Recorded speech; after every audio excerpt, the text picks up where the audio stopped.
Hello everyone. Tonight we are walking through a mist that does not belong to your weather. It seeps through the seams of your walls. Not quite fog, not quite breath, but it knows where you live. You are here now standing at your own mailbox. The latch is rusted, but the letter inside is fresh, still damp with foreign rain, sealed with something that smells like lilac and old ash. The return address is written in a language you almost recognize.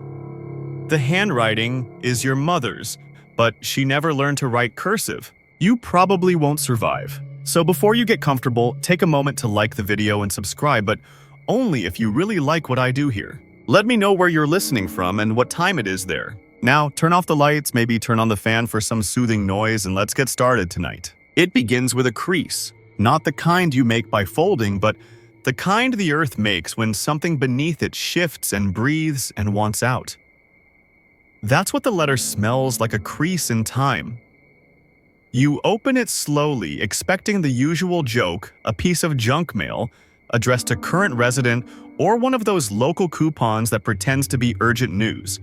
But this is a thin linen paper folded 6 times, and it begins not with "Dear," but with your name.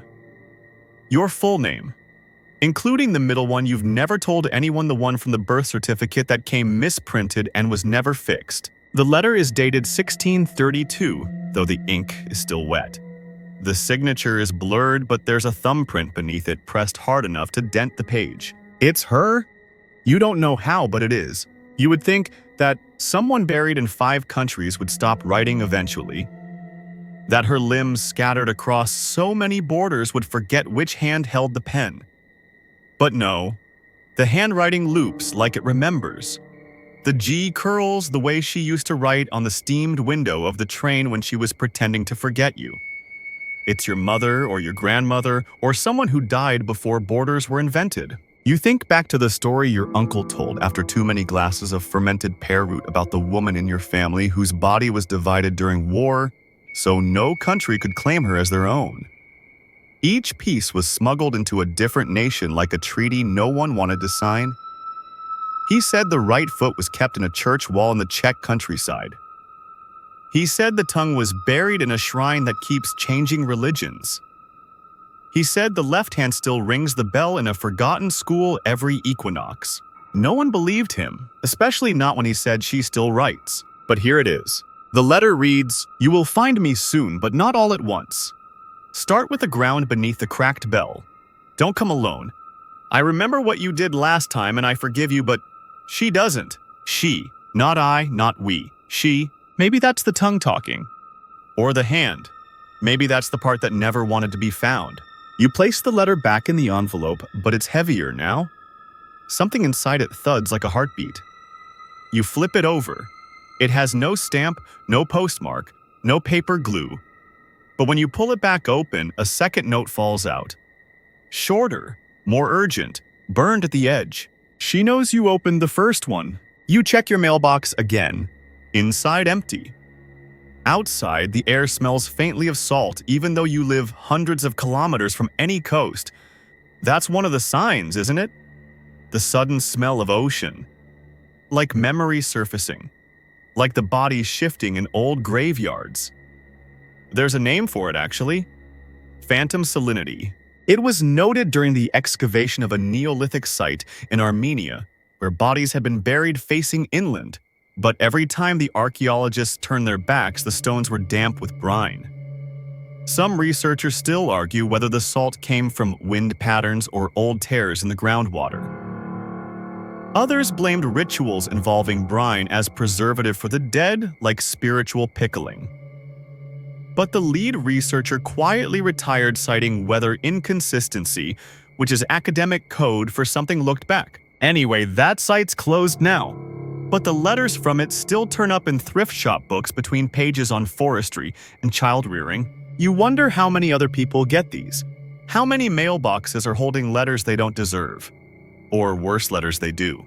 A small joke to lighten the mood, at least she's not texting. A second well. Technically, she is buried in 5 countries. That's one more than your last vacation. And a lot less restful. Third, be grateful she's writing in your language. She didn't used to. You check the envelope again. Still warm.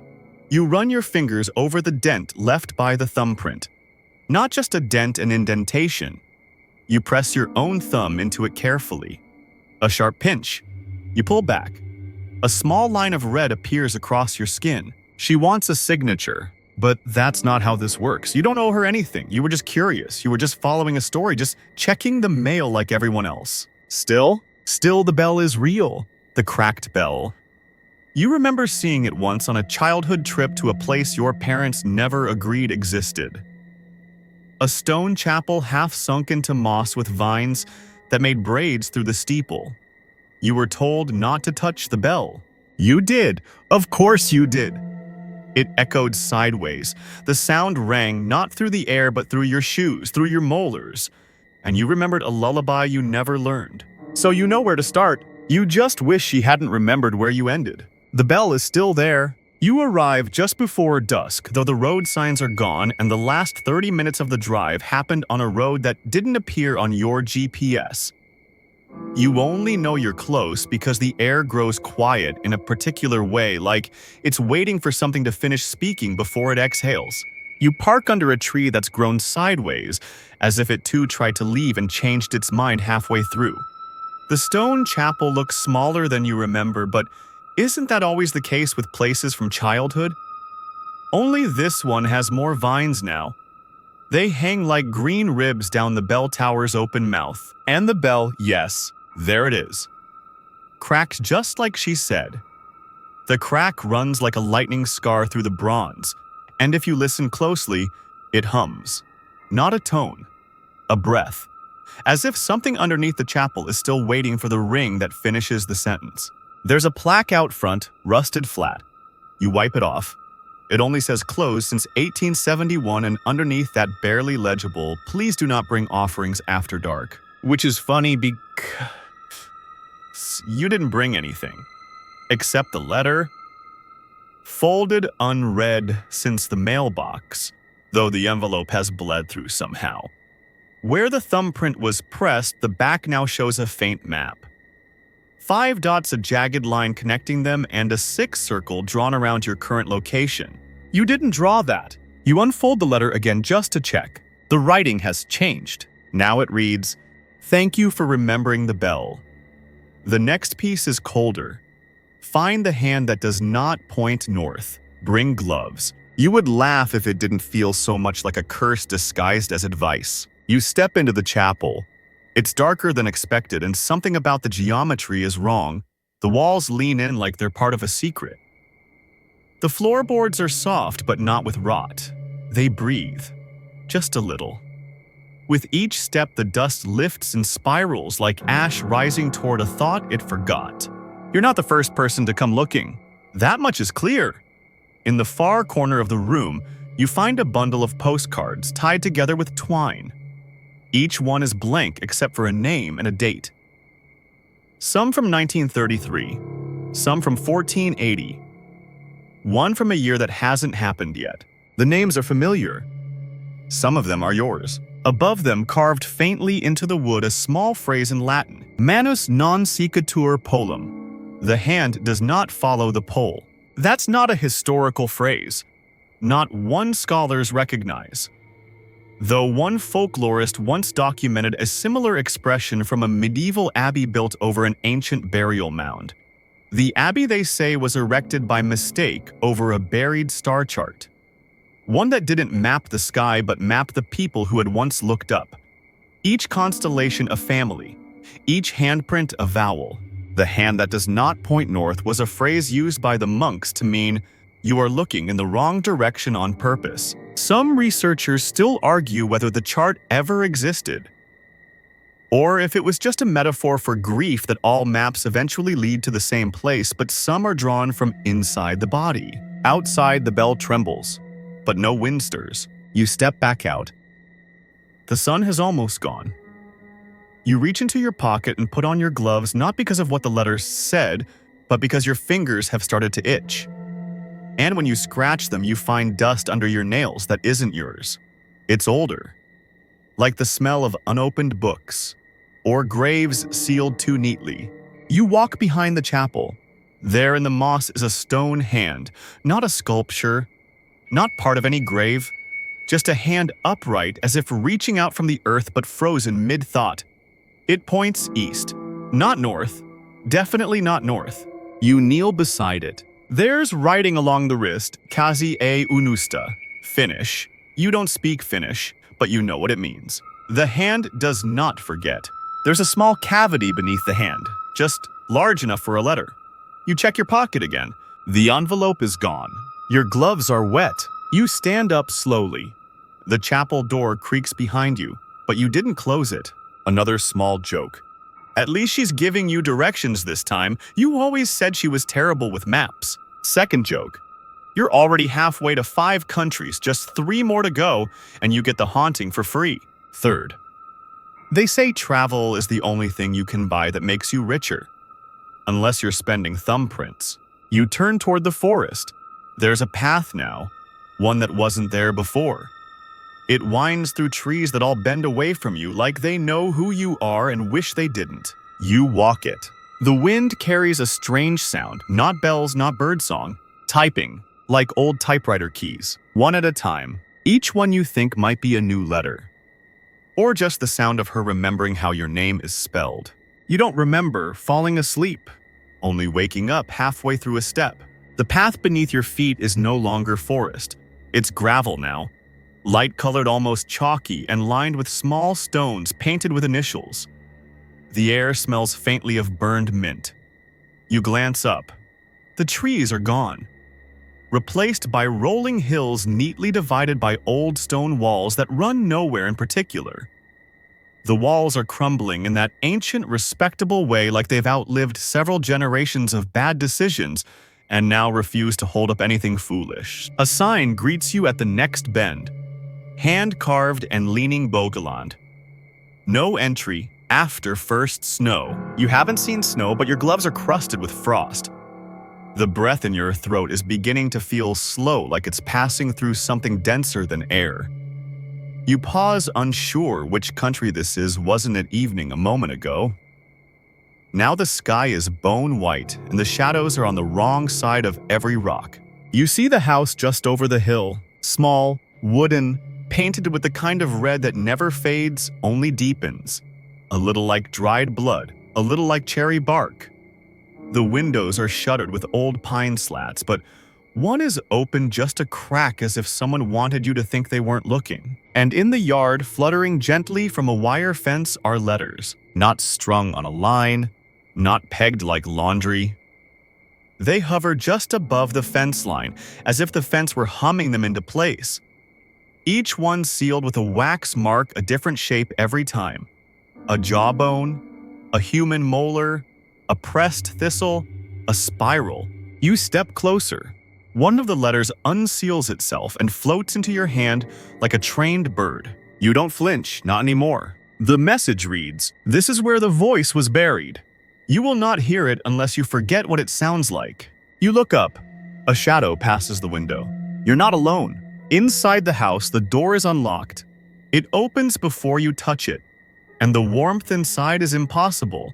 Not just heat, but the heat of memory of stew pots and drying boots, and that sharp tang of wood smoke that clings to stories told aloud.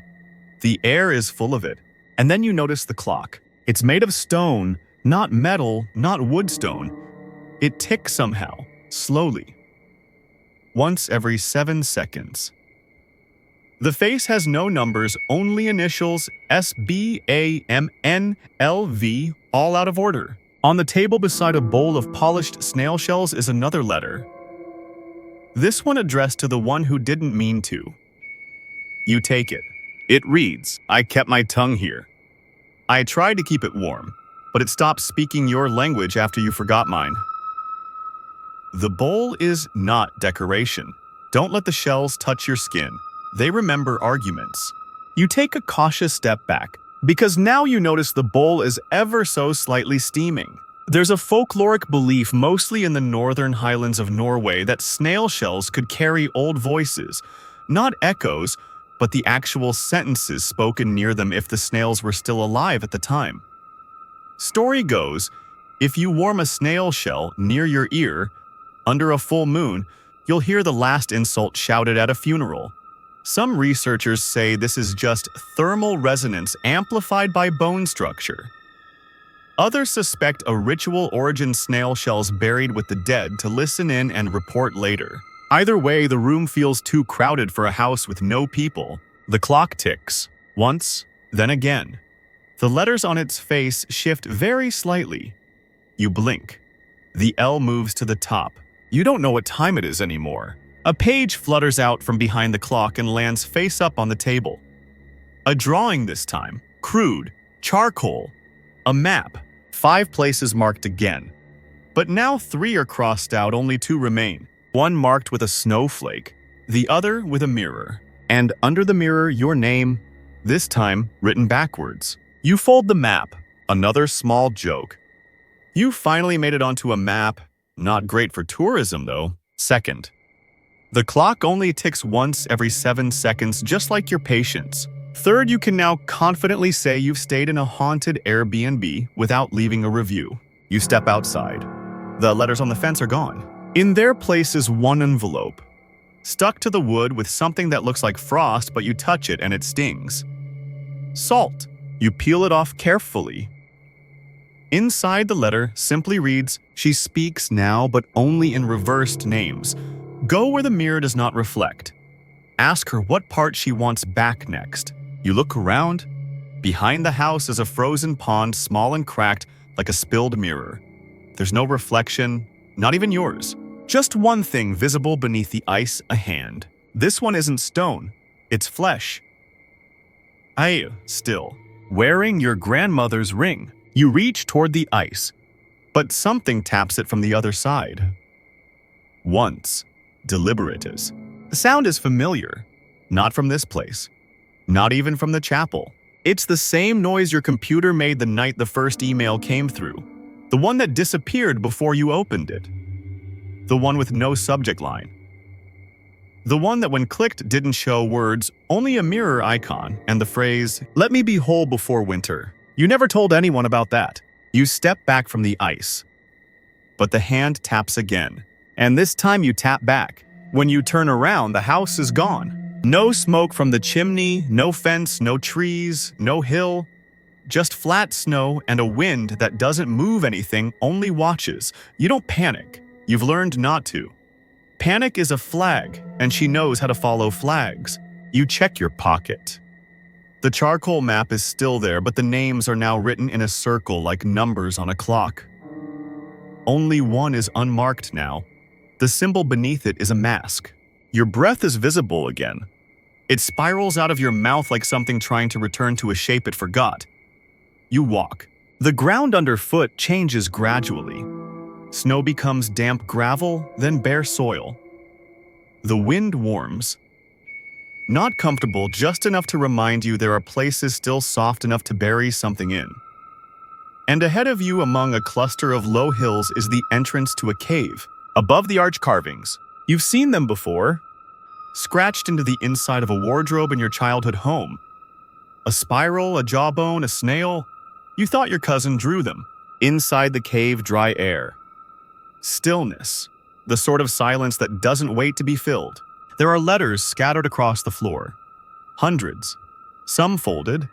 Some opened. Some burned around the edges. Some blank. Some addressed to names you've never heard and some to names you never told anyone. One envelope has your handwriting on it, but you've never been here. You open it.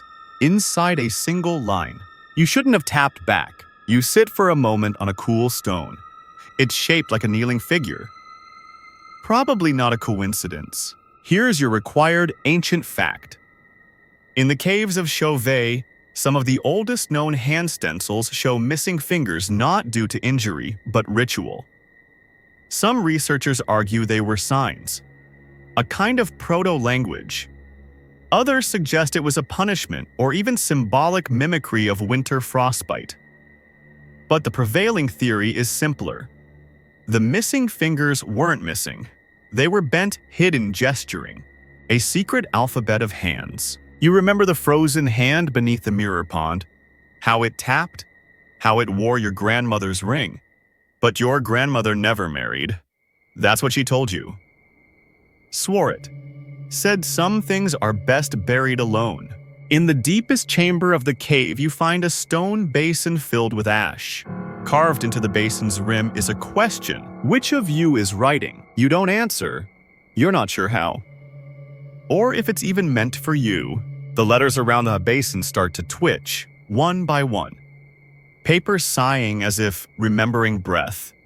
You back away slowly, but the basin pulses just once, and then a gust of warm air blows upward from the ash. A page rises. It spins in the air and lands at your feet. It's a letter. Unsealed, in your voice, it reads, I am writing because I need to forget. I am writing because I promised never to return. I am writing because I keep waking up in places I haven't dreamed yet.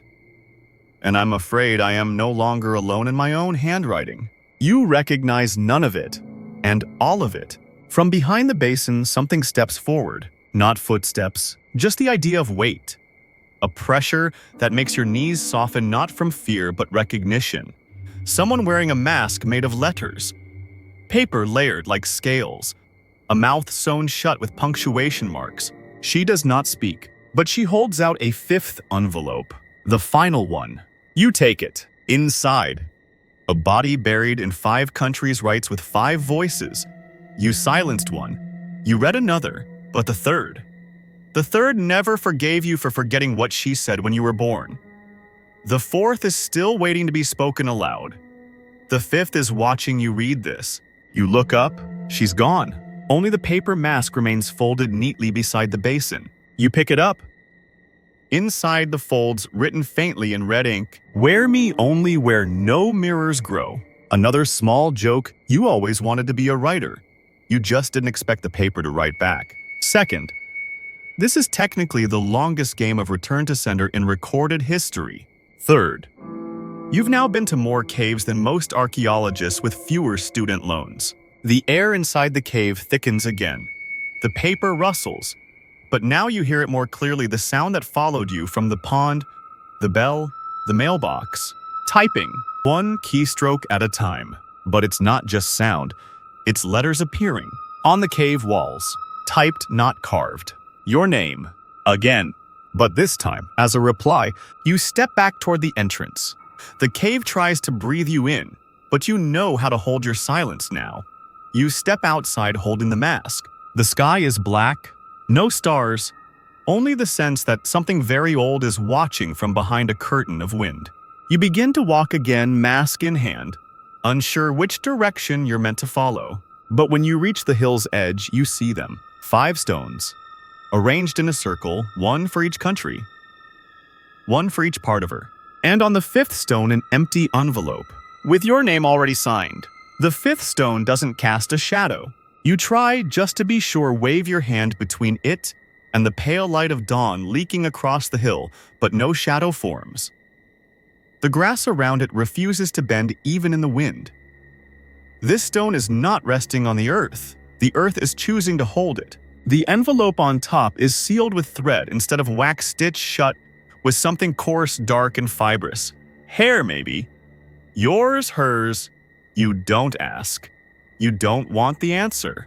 You unfold it slowly, thread loosening like it's been waiting for years to breathe again. Inside, no letter. Only a drawing.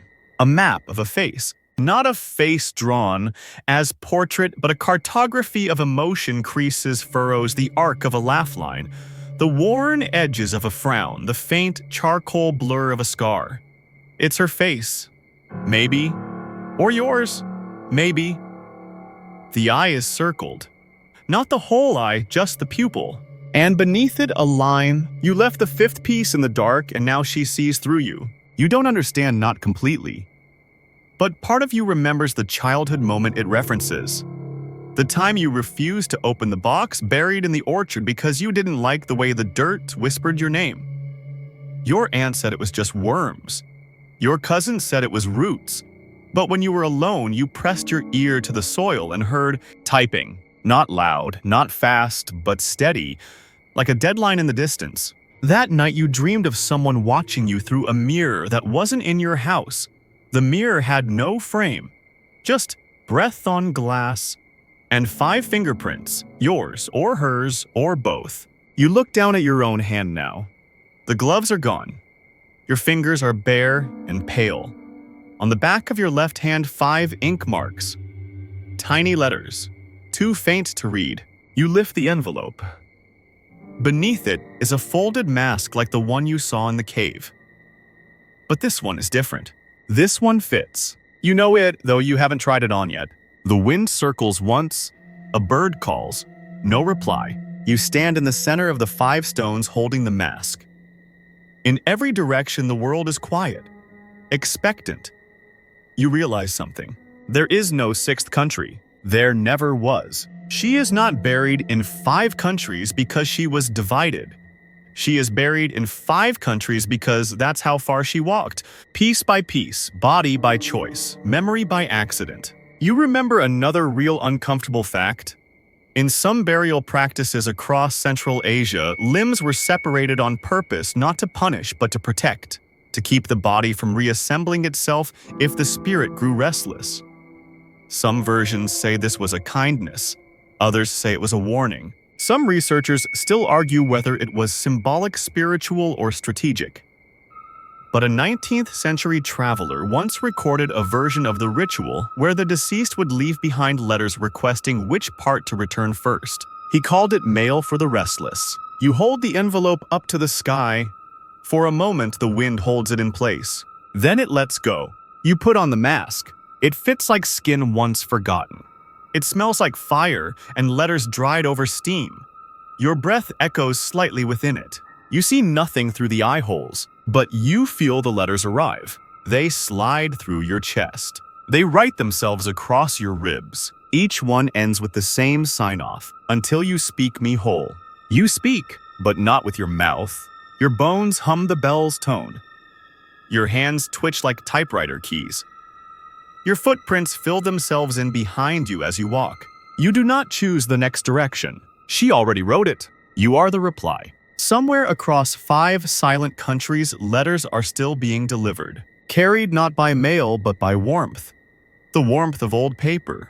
The warmth of memory, learning how to walk again. They arrive in forgotten drawers in the folds of coats never worn in books that have waited centuries for someone to open to the right page. They do not ask to be read, only remembered. Your name is written in margins now, not neatly, not all at once. But every time someone puts on a mask they do not recognize, your breath fogs the mirror. And every time a stone hums without wind, something old in you writes back. The 5th piece was never a limb. It was the sentence she never finished. And now it ends with you.